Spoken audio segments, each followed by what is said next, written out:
how's it going, everybody? It is, I think the fourth video or something like that. I'm not going to keep track after this. It's just too much to do.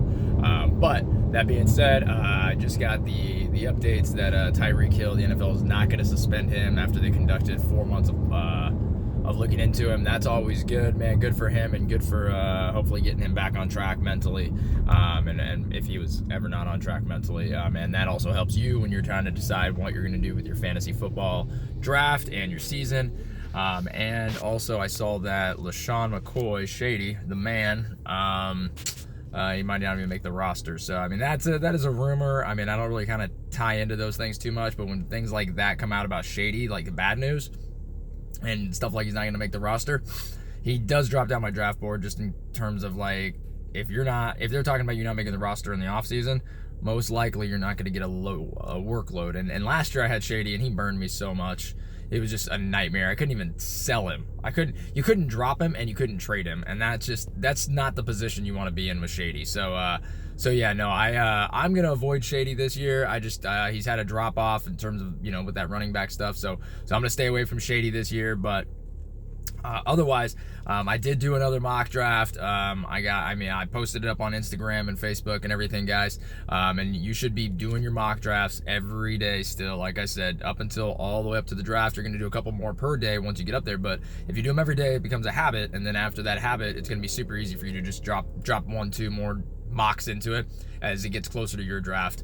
And if you can push your guys in your league to get the draft order early, that would help you out a lot, because you know what position you're drafting from. So I know that the worst thing is when you're in a Yahoo public league, they don't do it until 30 minutes before, so you don't have any time to prepare, except for just going through random mocks constantly. So that is a tip there, guys. If you can get your league mates to decide on the draft order early, like give you a couple weeks advance notice, that's what I would do. And then until then, be drafting in mocks in random orders. Just get yourself at, if you're in a 12-team league, throw yourself at position 10, throw yourself at position 12. Just stick with the even numbers. I mean, you don't have to go every single position, but move back and forth. And then also, when you are doing these mock drafts, try different strategies, right? I mean, if you're going every time and you're drafting, let's say you're drafting every time you're drafting, a running back with your first pick.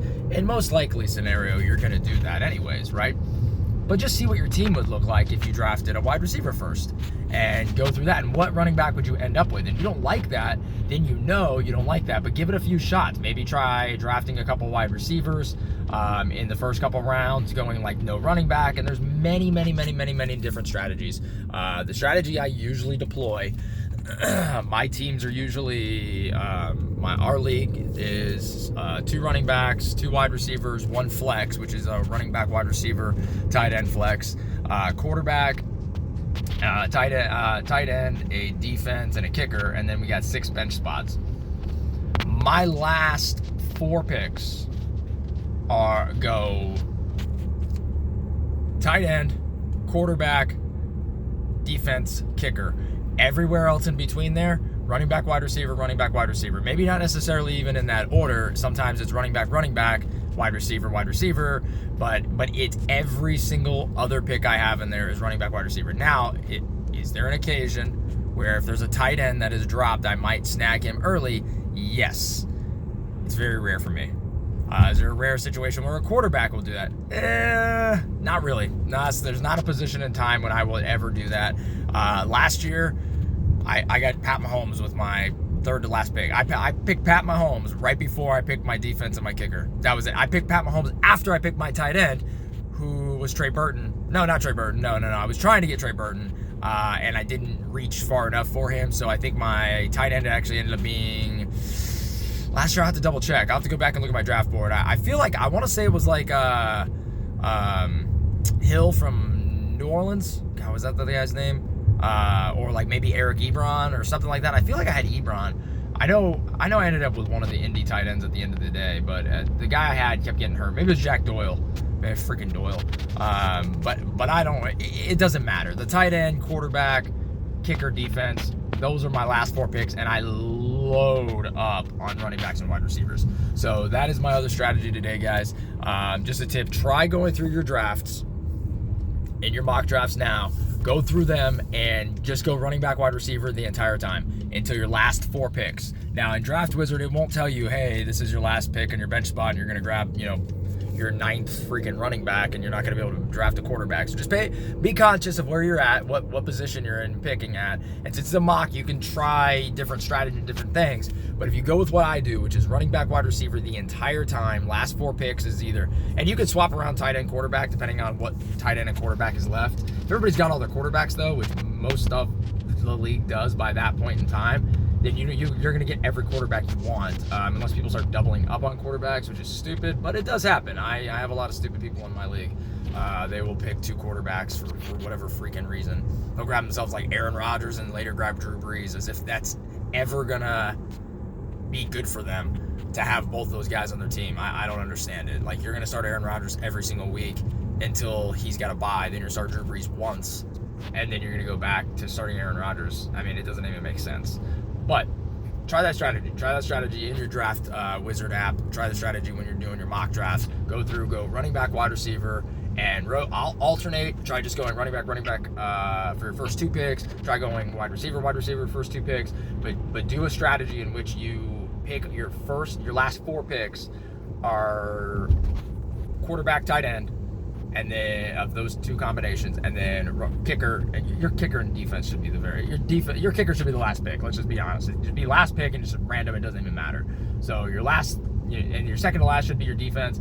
Anything else should be running back, wide receiver, and your when you got 2 positions left, you go tight end, quarterback, and watch what your team looks like. And that's how you build, because running backs, wide receivers get hurt. Running backs get hurt, and you never know who's going to pop off and blow up. So that's why you go with that kind of a strategy, guys. That's why you pick those players, because you want to play the odds, right? You want to do the odds and make sure that you have the best team in case something happens. So when you lose your first, second, third pick, you've got 2-3 running backs sitting behind him. Like LaShawn McCoy, I couldn't get rid of him, I couldn't trade him, but he was my 5th running back. I think I had Marshawn Lynch too. It was my number 4, and because I went all running back, wide receiver, heavy, and that's how it ended up. So when you have that, and I had Lynch went down, Shady sucked, and I still had my team was still dominating everybody every week. I'll figure out how to get that thing where I can get the laptop screen to record and show you guys. I'll show you how I drafted, and I'll show you guys what my team looked like at the championship game too, and so you guys can kind of see how it evolved, and I can show you, hopefully I can show you some trades that I did in there. I know I did a pretty blockbuster trade where I got rid of Mahomes and Melvin Gordon for Saquon Barkley and Stephon Diggs, and then I was able to grab a quarterback off the waiver wire. I don't even remember who. I think it was Lamar Jackson. I grabbed Lamar Jackson off the waiver wire, and then that allowed me to trade, and I traded for Saquon and Diggs to somebody that I knew wasn't going to make it to the playoffs. So I didn't have any threat. So anyways, guys, that was it. I will chat with you later. I got to drop my car off at the mechanic, so.